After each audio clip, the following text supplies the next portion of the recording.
I've heard different things about stages in a woman's life.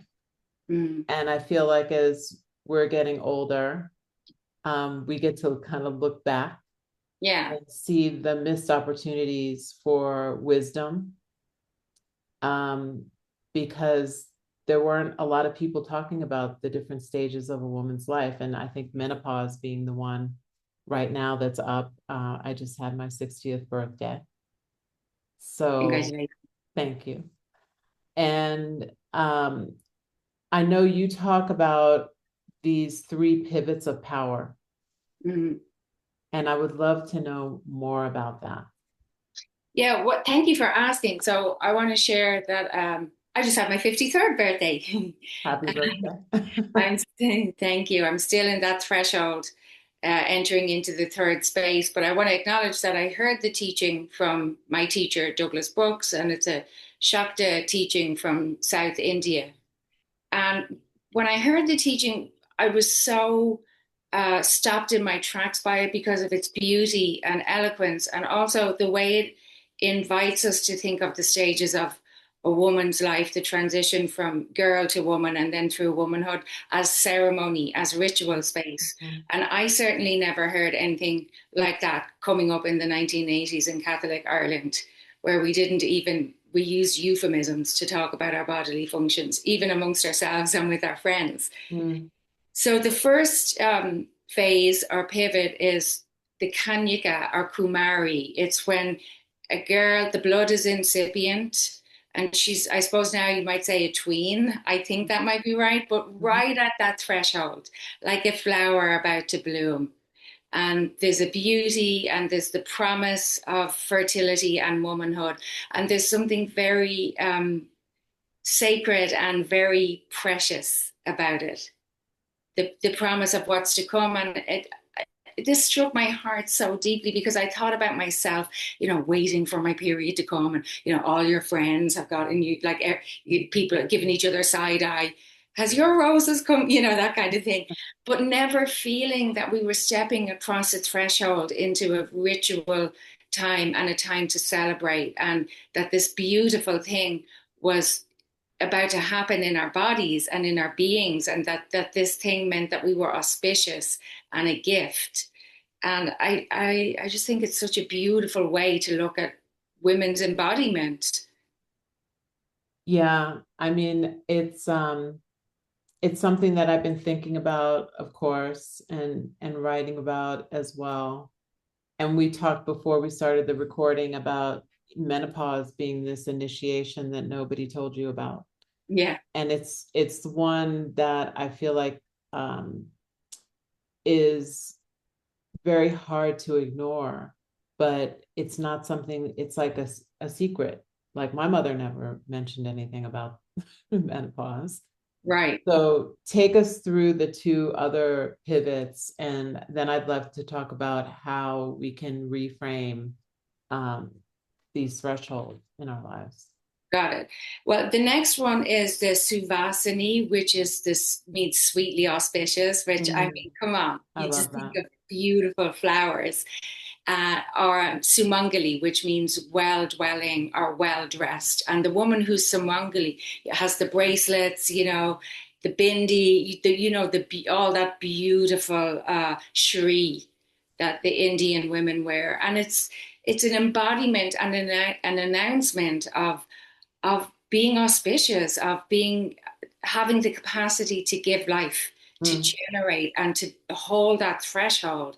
And again, I just wish for myself and for my friends that, and all the women I love, that we thought about ourselves like that we'd understood how precious we were, yeah. the gift we were, and that the adornment comes from the outside, sorry, comes from the inside to the outside. I gestured at it but said the wrong thing. Yeah. That our bodies themselves, that our yonis, the life giving womb, and our life giving physiology and biology is itself the Shri.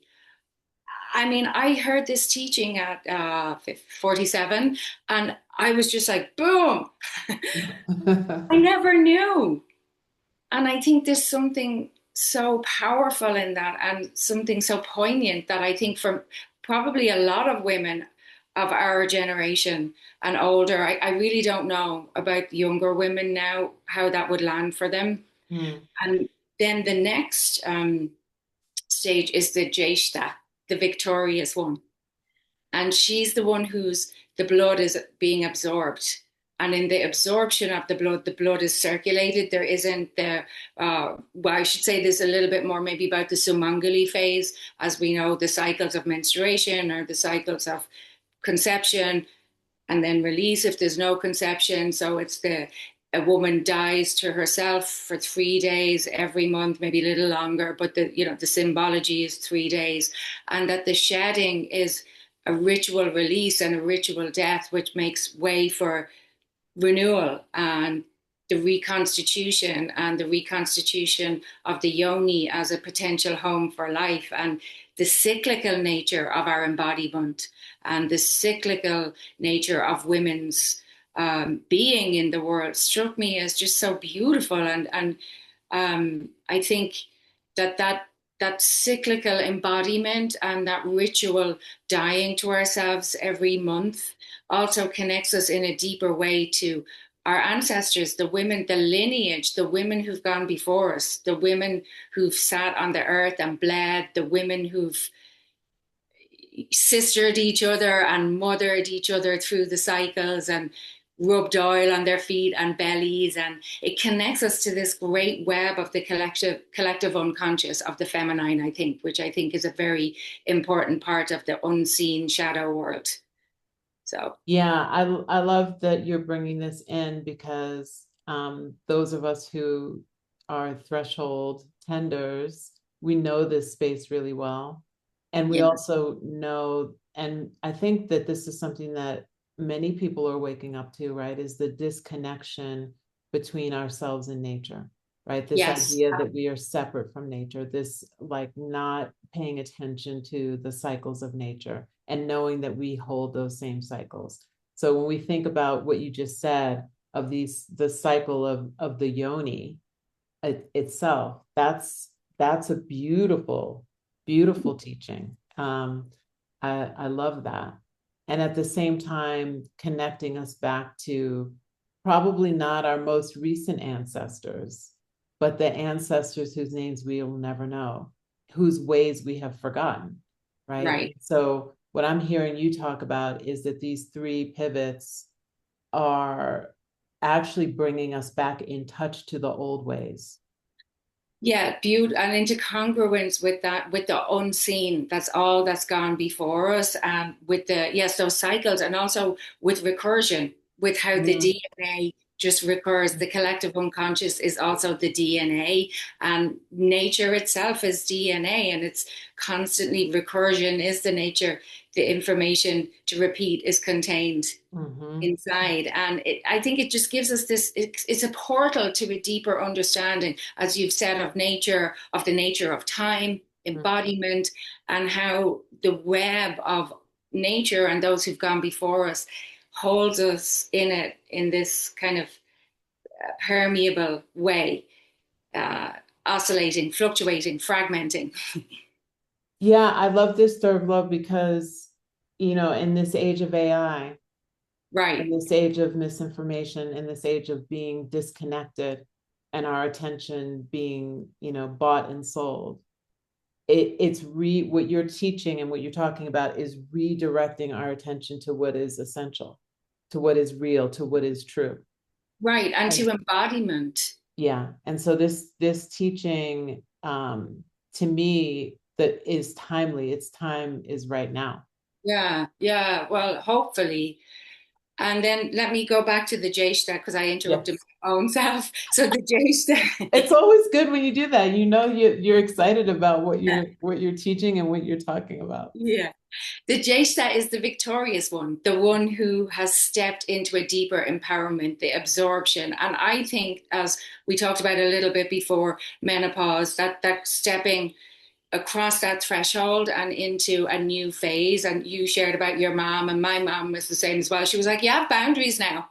Mhm. Like I'm in a different stage of my empowerment and of embodying of selfhood. And I think by the time we get to this threshold, I'm still kind of haven't fully crossed the line.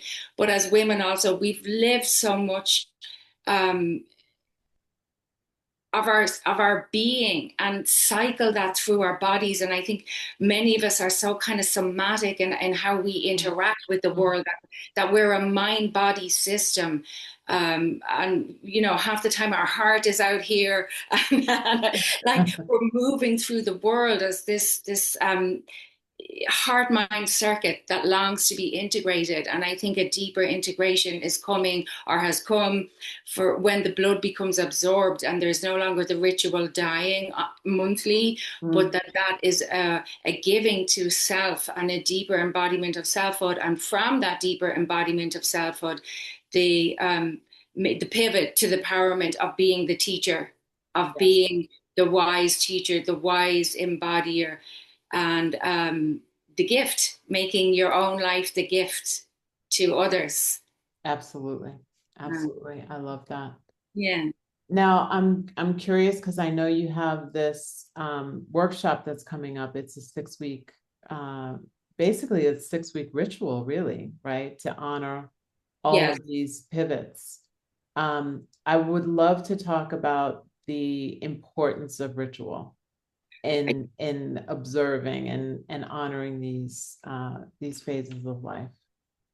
Yeah, I think ritual is so important because it brings the unseen to the seen via ceremony. And in doing so, it's a consecration of our experience and a presencing of our experience. And one thing I really want to bring into this space is that this isn't just about menopause. This is Right. about claiming these three pivots for for women's lives and women's embodiments, and that we can go back via ritual and via memory and reclaim Mm-hmm.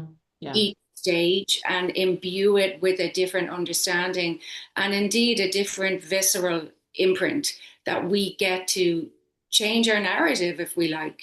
We get to, if it didn't feel like a celebration, to make it a celebration now. For example, menarche, the crossing the first threshold. And um, I think the midline, that midpoint of the Sumangali, is also the Suvasini, the sweetly auspicious one. You know, I'll be very vulnerable and say I always wanted to be a mother and I was never able to get pregnant. Mm-hmm. And so for me, there's a big reclamation in that time. And I think for a lot of women, that's the case, or maybe they got pregnant more than they wanted to and had to live with the consequences of that, or had unwelcome pregnancies. And I think there's just such a vast area that we can bring into sacred space and hold in a sacred container and explore our embodied relationship to this via, I'll also be in every session, lead some very light movement, not even yoga poses, just moving our bodies to run energy through.